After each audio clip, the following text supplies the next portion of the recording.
Hello everyone, today we are going to discuss paper code BPSC 132 Indian government and politics. आज हम इसके कुछ questions करने वाले हैं जो कि आपको दिसंबर एग्जाम के लिए इंपॉर्टेंट होने वाले हैं, तो वीडियो को पूरा देखें। अगर आपको आज की क्लास पसंद आती है तो वीडियो को लाइक करें और चैनल को सब्सक्राइब करना ना भूलें। अगर आप लोगों को इस सब्जेक्ट के गेस्ट पेपर परचेस करना चाहते हैं तो आप क्या करेंगे, सिंपली गूगल में जाएंगे shop.hindustanknowledge.com। ठीक है, हमारी वेबसाइट है, आप इस पर चले जाएंगे, आपको ऐसा इंटरफेस दिखेगा। आप ठीक है, जो यहाँ पे सर्च कोड का ऑप्शन दिखेगा, यहाँ पे आपका जो भी पेपर कोड होगा आप वो सर्च कर लेंगे। जैसे अभी हम देखेंगे BPSC 132। ठीक है, यहाँ से आपको देखिए हिंदी इंग्लिश दोनों ही मीडियम में क्या है, गेस्ट पेपर अवेलेबल हो जाएंगे। यहाँ से आप क्लिक करके बाय नाउ के ऑप्शन पे क्लिक करके यहाँ से गेस्ट पेपर्स को परचेज कर लेंगे। ठीक है, अगर आपको हमारी वेबसाइट से परचेज करने में कोई भी प्रॉब्लम आती है तो आप क्या करेंगे, सिंपली हमें व्हाट्सएप पे मैसेज कर देंगे। हमारा व्हाट्सएप नंबर है 9580023321। ठीक है, ये हमारा व्हाट्सएप नंबर है, आप इस पर हमें मैसेज करके क्या है गेस्ट पेपर्स को परचेज कर सकते हैं। अगर आप गेस्ट पेपर और ये वीडियो को अच्छे से कर लेते हैं तो आप अपने एग्जाम को आसानी से क्लियर कर लेंगे। तो चलिए शुरू करते हैं आज की class. So the first question is explain the Marxist approach to study of Indian politics.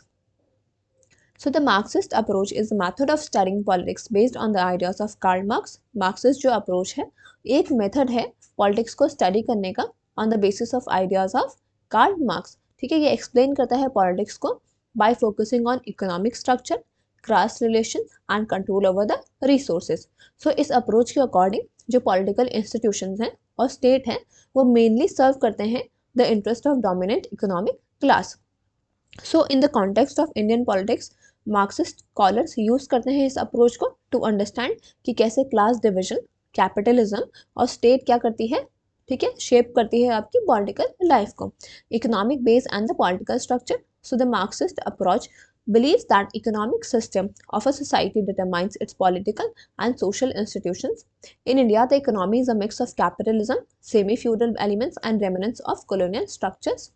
जो मार्क्सिस्ट अप्रोच है ये बिलीव करता है आपका कि जो इकोनॉमिक सिस्टम है यानी कि जो आपका बेस है सोसाइटी का वो डिटरमाइन करता है इसके पॉलिटिकल और सोशल इंस्टीट्यूशन के यानी कि इसके सुपर स्ट्रक्चर को। सो इंडिया में जो इकोनॉमी है वो आपकी मिक्स है कैपिटलिज्म की, सेमी फ्यूडल एलिमेंट्स की and remnants of colonial structures. So Marxist thinker क्या है आपके, ये आर्ग्यू करते हैं कि जो इंडियन पॉलिटिक्स है वो हम बिना, ठीक है, बिना इसके स्टडी के, मतलब जैसे हम लैंड रिलेशन का स्टडी करेंगे, industrial ownership and the role of big business, इन्हें बिना स्टडी करके हम समझ ही नहीं सकते हैं इंडियन पॉलिटिक्स को। So political parties, laws and policies often reflect the interest of landlords, industrialist and corporate groups. Class structure in Indian society. So class structure in Indian society, according to the Marxist, Indian society is divided into classes such as capitalist, landlords, middle classes, workers and peasants। यानी कि Marxist के according जो India की society है वो आपकी classes में divide है, जैसे कि कैपिटलिस्ट हो गया, लैंडलॉर्ड हो गए, मिडिल क्लास हो गए, वर्कर्स और पेजेंट्स हो गए। पॉलिटिक्स को एक स्ट्रगल देखा जाता है between these classes. Elections, political movements and policy debates are influenced by class interest. Example के लिए मान लीजिए जो आपके लेबर लॉज हैं, लैंड रिफॉर्म्स हैं और प्राइवेटाइजेशन जो पॉलिसीज हैं ये एक्सप्लेन्ड होती हैं as outcomes of class conflict, जहाँ पे कि जो पावरफुल क्लासेस हैं वो ट्राई करती हैं कि वो अपने इकोनॉमिक एडवांटेजेस को प्रोटेक्ट करें। Role of the state. So the Marxist approach views the Indian state as not fully neutral. Marxist approach क्या करते हैं, जो इंडिया है, इंडियन स्टेट है, उसको फुली न्यूट्रल नहीं देखते हैं। Although it appears democratic, it largely works on the favor of the ruling classes. So the state uses its institutions such as police, courts, bureaucracy and military to maintain the existing economic system. State क्या करता है, अपने institutions को use करता है, जैसे कि police हो गया, कोर्ट हो गए, ब्यूरोक्रेसी हो गया, मिलिट्री हो गया, अपने इकोनॉमिक सिस्टम को मेंटेन करने के लिए। So welfare policies and social schemes are seen as limited measures when to reduce discontent without changing the basic structure of inequality. Colonialism and capitalism, जो मार्क्सिस्ट स्कॉलर्स हैं वो स्टडी करते हैं the impact of colonialism on Indian politics. वो argue करते हैं कि जो ब्रिटिश रूल है that introduce capitalist relations that benefited foreign and local elites. So यानी कि इंडिपेंडेंस के बाद भी क्या हुआ, इंडिया है वो continue India continued to follow a capitalist path, India ने क्या किया, एक कैपिटलिस्ट पाथ को फॉलो किया, that lead to the uneven development, जिसकी वजह से इंडिया में अनइवन डेवलपमेंट हुआ. So this explains regional inequalities, poverty and exploitation in modern India. Contribution and importance. So the Marxist approach has been important in highlighting issues like economic inequality, class exploitation, poverty and imperialism. जो आपका Marxist approach है ये बहुत ही important रहा है issues को highlight करने में, जैसे कि इकोनॉमिक इनइक्वालिटी हो गया, क्लास एक्सप्लॉयटेशन हो गया, पॉवर्टी एंड इंपीरियलिज्म. इसने इन्फ्लुएंस किया लेफ्टिस्ट पॉलिटिकल पार्टीज को, ट्रेड यूनियंस को एंड पेजेंट मूवमेंट्स को इंडिया में.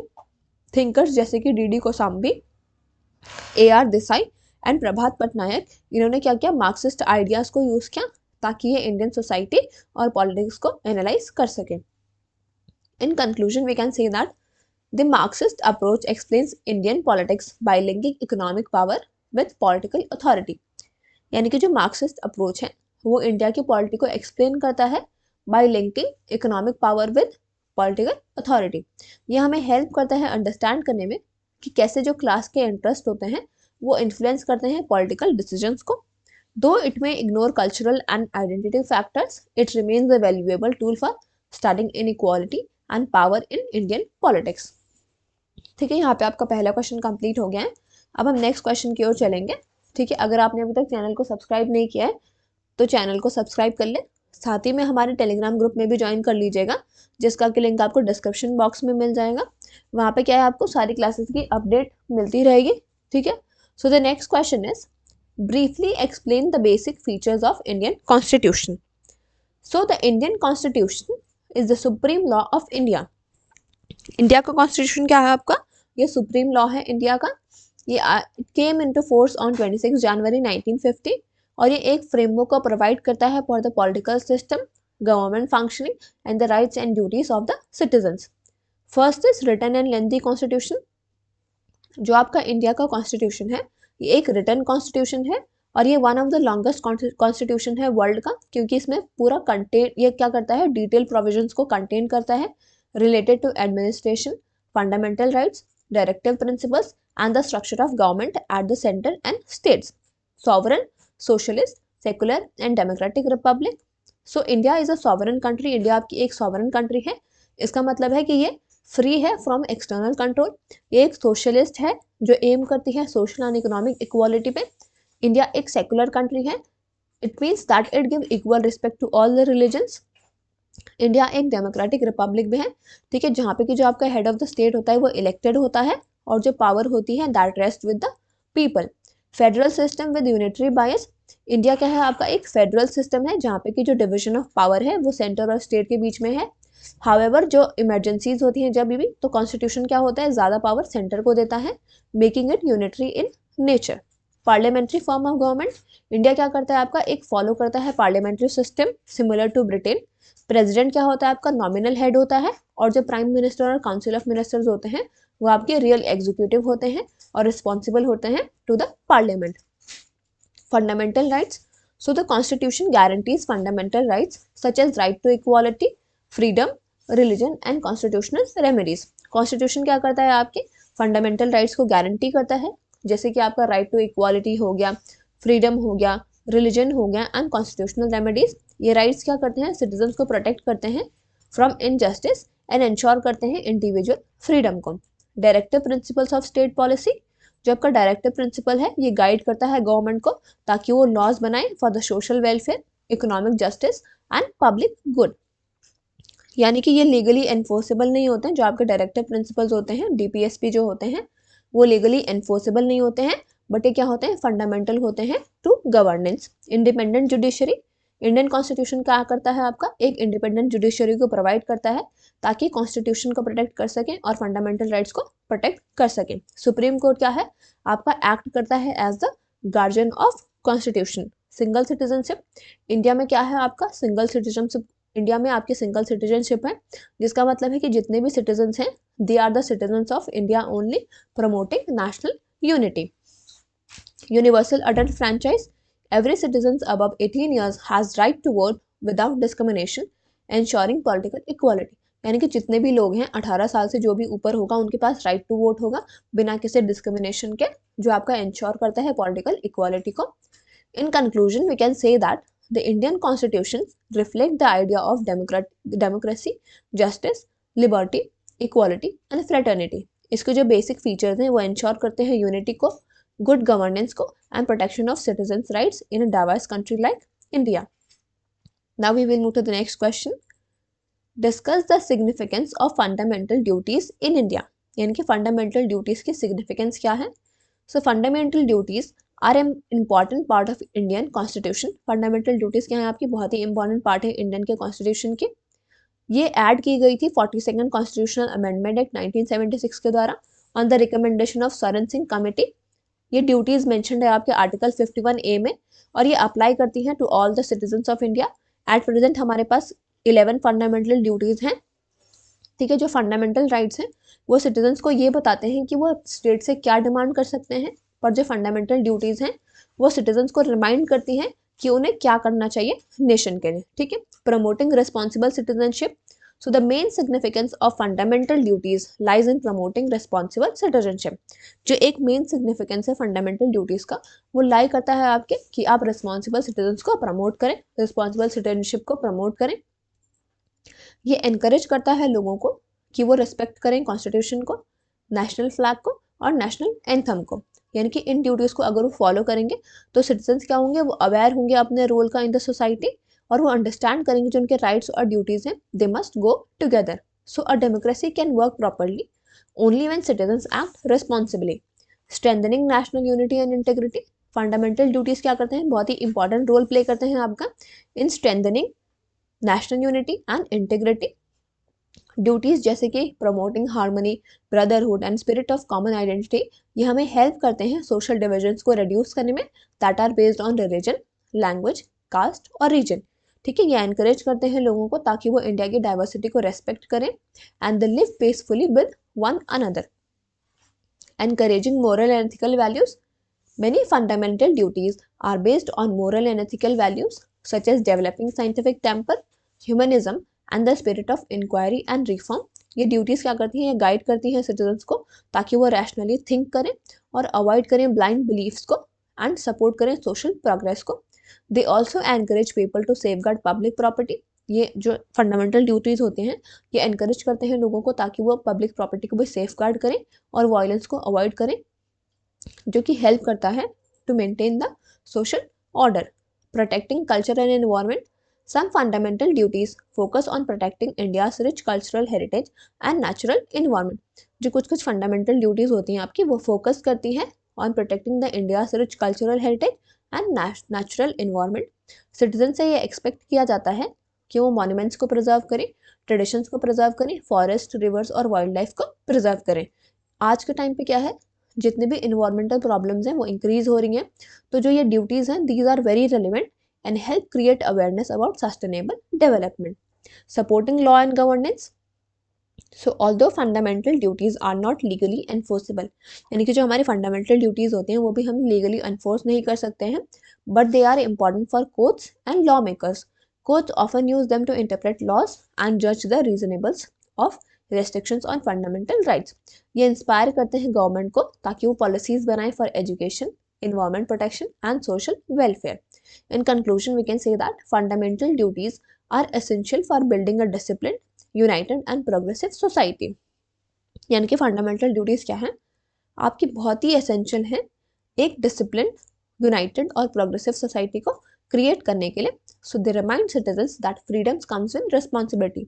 फंडामेंटल ड्यूटीज़ क्या हैं, आपकी सिटीजन्स को रिमाइंड करती हैं कि जो आपकी फ्रीडम है वो रिस्पॉन्सिबिलिटी के साथ आती है। So by following these duties sincerely, citizens can contribute to national development, social harmony and the strengthening of Indian democracy. Now we will move to the last question. Describe the nature and impact of gender-based movements in India. So gender-based movement in India are social movements that aim to achieve equality, dignity and justice for people facing discrimination on basis of gender, especially women. Gender-based movement क्या होते हैं India में, ये एक social movement है जो कि aim करता है कि equality, dignity और justice को achieve करें उन लोगों के लिए जो कि discrimination को face कर रहे हैं on the basis of gender, specially women. So ये मूवमेंट डेवलप किए गए थे in response to long standing social levels, जैसे कि पेट्रियार्की हो गया, जेंडर इनइक्वालिटी हो गया, violence against women and the denial of rights. So over time ये क्या है, इंपॉर्टेंट रोल प्ले करते हैं in changing the Indian society. Nature of gender based movement. So the nature of gender based movement in India is diverse and multi dimensional. ठीक है, इनका nature क्या है, डाइवर्स है और मल्टी डायमेंशनल है। ये ऑपरेट होते हैं लोकल, रीजनल और नेशनल लेवल पे। जो कुछ कुछ मूवमेंट्स हैं they are led by women organisations, while others involve students, workers, activists and NGOs. So these movements use peaceful methods such as protest, awareness campaigns, legal actions, street plays and social media to spread their message. जो आपके gender based movements होते हैं ये क्या करते हैं, peaceful methods का use करते हैं, जैसे कि प्रोटेस्ट हो गया, अवेयरनेस कैंपेन्स हो गए, लीगल एक्शन हो गया, स्ट्रीट प्लेज हो गए, सोशल मीडिया हो गया, ताकि ये अपने मैसेज को स्प्रेड कर सकें। सो जो जेंडर बेस्ड मूवमेंट होते हैं इंडिया में वो फोकस करते हैं आपके सोशल और लीगल इशूज़ पे। सोशल इशूज इंक्लूड करते हैं आपके child marriage, dowry, domestic violence, sexual harassment, unequal wages and limited access to education. और जो आपके लीगल इशूज हैं वो इंक्लूड करते हैं demanding equal rights, safety laws, political representation and property rights. So जो बहुत सारे मूवमेंट्स हैं वो हाईलाइट करते हैं problem of the rural women, Dalit women, tribal women and working class women, जो कि शो करता है कि जेंडर जो इनइक्वालिटी है वो लिंक है आपके कास्ट और क्लास से। Another important feature is that these movements are reform oriented rather than revolutionary। यानी कि जो आपके जेंडर बेस्ड मूवमेंट होते हैं ये रिफॉर्म ओरिएंटेड होते हैं rather than revolutionary। ये सीख करते हैं change with in the democratic framework by influencing the public opinion and government policies। recent years हमने देखा, in recent years ये हमने देखा है कि जो डिजिटल प्लेटफॉर्म्स हैं वो एक मेजर टूल बन गए हैं to help movements reach a wider audience. Impact of gender based movement. So the impact of gender based movement in India has been significant. यानी कि जो इम्पैक्ट है जेंडर बेस्ड मूवमेंट का वो इंडिया में बहुत ही सिग्निफिकेंट है। जो एक मेजर अचीवमेंट देखने को मिलती है वो है इम्प्रूवमेंट हुआ है लॉज में related to the women's rights, laws against dowry, domestic violence, sexual harassment at the workplace, and sexual assault was strengthened due to the pressure from such movements। Criminal Law Amendment Act 2013 को पास किया गया था after the widespread protest is an important example। सो जो ये movements होते हैं ये क्या करते हैं, इन्होंने इंक्रीज किया है अवेयरनेस को और एजुकेशन को।